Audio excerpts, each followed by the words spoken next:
Bonjour, nous sommes le vendredi 15 janvier 2021 et il y a moins de 48 heures, parce que c'était dans la soirée d'avant-hier, je vous ai fait une vidéo qui était une sorte d'analyse en disant qu'est-ce qui tient, qu'est-ce qui craque, en m'intéressant aux trois pouvoirs, à l'exécutif, au législatif et au judiciaire. Et je soulignais qu'il n'y avait que le judiciaire qui tenait encore. Et il s'est passé voilà, une journée et demie depuis. Et ce qu'on voit, c'est que l'exécutif continue de chanceler. Ce qui vient du côté du législatif est encore plus décourageant pour la démocratie à l'américaine, puisque il y a surtout du recul un recul des institutions depuis. Du côté du judiciaire, bon, ça tient toujours, mais ce n'est pas encourageant pour la suite. Si vous regardez les journaux américains et même les journaux internationaux, ils titrent tous sur M. Biden annonce 1,9 trillion de dépenses en dollars pour les États-Unis. Est-ce qu'il arrivera? Est-ce qu'il arrivera même dans le brouhaha généralisé? Est-ce qu'il arrivera même à prendre le pouvoir et à pouvoir distraire la population de l'atmosphère de guerre civile dans laquelle elle se trouve? Alors, pourquoi est-ce que les choses ont empiré du point de vue de la démocratie américaine depuis avant-hier? Eh bien parce que voilà, du côté de l'exécutif, il y avait une possibilité de redresser la barre. C'est ce qu'on appelle l'amendement, le 25e amendement de la Constitution américaine, qui permet au cabinet, à l'entourage immédiat au niveau du gouvernement, du président de le démettre de ses fonctions. L'initiative devrait en revenir au vice-président. Il a refusé de le faire, malgré, et là il faut le souligner, malgré que les partisans que le président ait appelé au meurtre de son vice-président il y a le 6 janvier, juste avant l'émeute, la prise d'assaut du Capitole.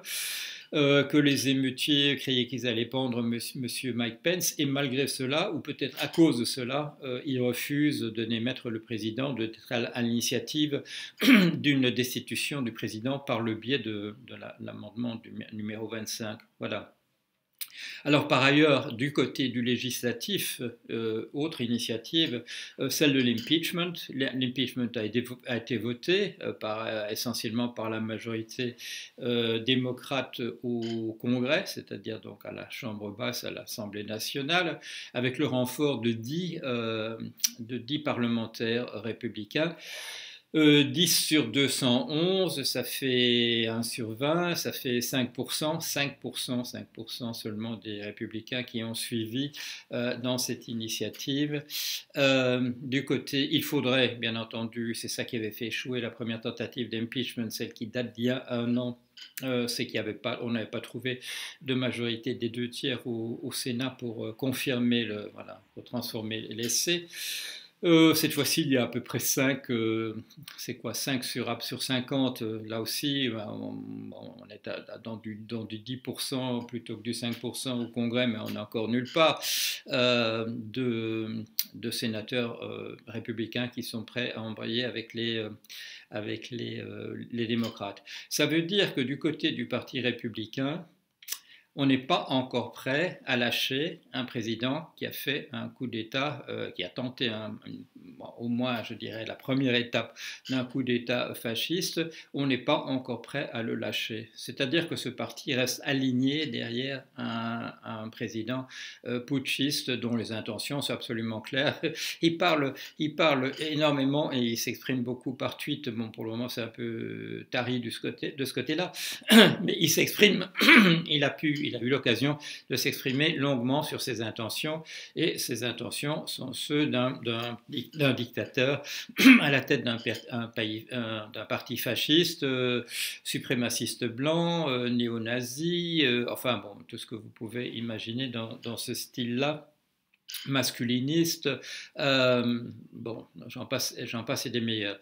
C'est-à-dire que du côté du législatif et de l'exécutif, on a encore une majorité de fait alignée derrière ce président. Alors, du côté du judiciaire, on s'active, mais qu'est-ce qu'on a découvert? On a découvert essentiellement qu'il y avait eu non seulement des complicités dans l'assaut du Capitole du côté du service d'ordre, voilà, du Capitole, mais aussi apparemment que les émeutiers avaient été dirigés de fait par des parlementaires républicains.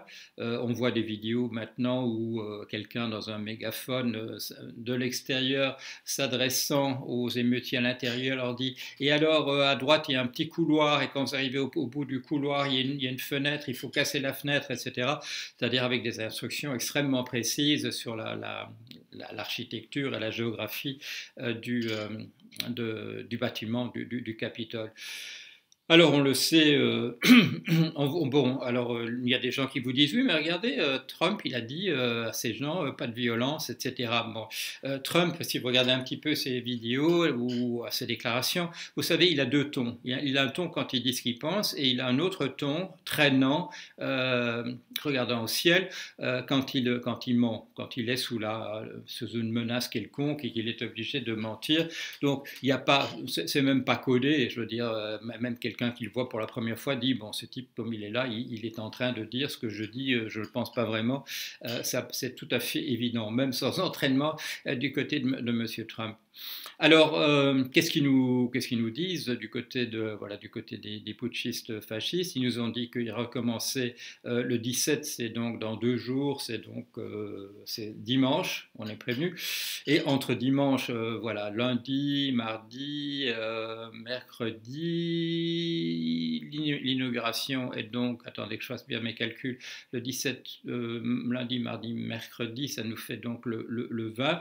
Le 20 pour l'inauguration, il va y avoir 3 jours d'émeute, il va y avoir les 50 tentatives qui sont annoncées un peu partout, 50 tentatives de prise de Capitole locaux à l'échelle des États. Alors, il y a bien des gens qui vous disent, voilà, on voit des mouvements de troupes dans la nuit. Il y a bien l'état-major des armées qui rappelle aux troupes qu'il faut obéir aux ordres des généraux et pas à ceux du président, c'est dans cet ordre-là, que si on obéit maintenant au président plutôt qu'aux généraux, on est en infraction avec la loi, et qu'il y a une infraction, un crime c'est pas insurrection, qui s'appelle sédition, et qui entraîne 20 années de prison. Bon.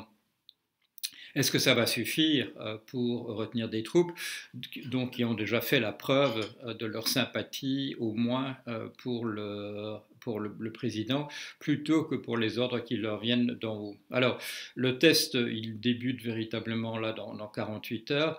On va entrer dans une période absolument chaotique, et la promesse de M. Biden de dépenser 1,9 trillion pour soutenir une relance de l'économie, ça va disparaître dans un grand brouhaha. Je ne comprends pas pourquoi les journaux américains titrent là-dessus en sachant quel est le contexte. C'est une façon peut-être de toucher du bois, de croiser les doigts dans un environnement qui est tout à fait compromis du côté de la démocratie à l'américaine. Alors comment est-ce que le reste du monde va réagir dans cette période de tumulte des États-Unis qui durera au minimum, au grand minimum 3 jours, mais qui peut s'étendre bien davantage avec les hésitations qu'on va voir. Il y aura des évaluations au fur et à mesure de la force des deux camps en présence, et des points qui marquent et des batailles qui perdent les uns et les autres. Je ne suis pas si je devais parier sur l'état dans lequel on se trouvera jeudi et vendredi de la semaine qui vient, je ne donne pas cher pour la démocratie. C'est pas par antipathie pour cette démocratie à l'américaine. Il vaut mieux une démocratie à l'américaine que pas de démocratie du tout. C'est un système, pour employer le vocabulaire qu'utilisait Castoriadis, c'est une oligarchie. On peut dire aussi, comme disent monsieur Page and Gillen, appeler ça une démocratie sous la coupe d'une élite économique. On peut appeler ça aussi une démocratie aux ordres des syndicats patronaux, mais par rapport à un système autoritaire et par rapport surtout à ce que prévoient les hordes de suprémacistes blancs qui sont à la tête de appelons-le ce soulèvement, puisqu'il est en cours. Il est de loin préférable de voilà. Vous me voyez sans doute sur mon blog réagir violemment contre les gens qui vous disent bah, finalement entre une démocratie dirigée par une oligarchie ou un régime fasciste, quelle est la différence? La différence est énorme, la différence est considérable. Il y a un abysse entre les deux et il faut pas rigoler avec ça. Je vois des gens bon, qui ont des commentateurs sur mon blog qui sont des gens raisonnables d'habitude et qui commencent à perdre vraiment à disjoncter, à perdre les pédales et à tenir ce discours blanc bonnet au bonnet blanc, vert chou et chou vert. Non, ça c'est une capitulation, c'est une capitulation devant le fascisme de dire des choses de ce type-là. Il ne faut absolument pas. Et c'est pour ça que je renvoie aux grands auteurs de gauche, même si ce sont des gens qui, comme certains le soulignent aussi, qui ont déclenché des mouvements qui ont conduit à des millions de morts. Ce sont en tout cas des gens qui ont réfléchi à ce que c'était une prise de pouvoir, à cette question essentielle, et ça on la trouve déjà bon, chez des penseurs, je dirais, militaires, comme Sun Tzu en Chine, avant même Jésus-Christ, chez Clausewitz, au XVIIIe siècle, chez Mao Tse-tung, reconnaître dans l'instant qui sont vos amis, qui sont vos ennemis, même si ça vous oblige à envisager les cadres autrement que vous ne le faisiez d'habitude. Il faut faire ça, il faut savoir, sinon on est perdu. Si on ne sait pas, si on mélange tout, ceux qui sont avec vous, même si c'est de manière tout à fait circonstancielle, et ceux qui sont contre vous au même moment. Mais ça, c'est évidemment, quand je dis ça, je sais que c'est le talon d'Achille des gauches de toujours. C'est de voir d'abord des ennemis parmi les gens dont les idées sont quasiment identiques aux vôtres avant de voir les véritables ennemis en face. C'est très très dangereux, dans les situations justement de tumulte, d'hésitation entre démocratie, même si c'est démocratie entre guillemets et fascisme. Il faut pas avoir d'hésitation, il faut être droit dans ses bottes, comme disait l'autre, il faut voir exactement ce qu'il y a et où est le danger le plus pressant. Et malheureusement, nous allons être obligés, dans les semaines, les mois, les années à venir, de devoir faire ces évaluations de où est le danger le plus pressant. Tout ça n'est pas... quelqu'un me conseille quand même d'enlever le slogan, le blog le plus optimiste du monde occidental qui a sur mon blog. C'était vrai à l'époque où je pouvais dire mutation ou effondrement, mais je suis passé au stade où je dis effondrement qu'on peut plus ou moins maîtriser, et je n'emploie plus le mot de mutation sur ce qu'on voit en ce moment, sauf peut-être pour parler de virus. Voilà, à bientôt.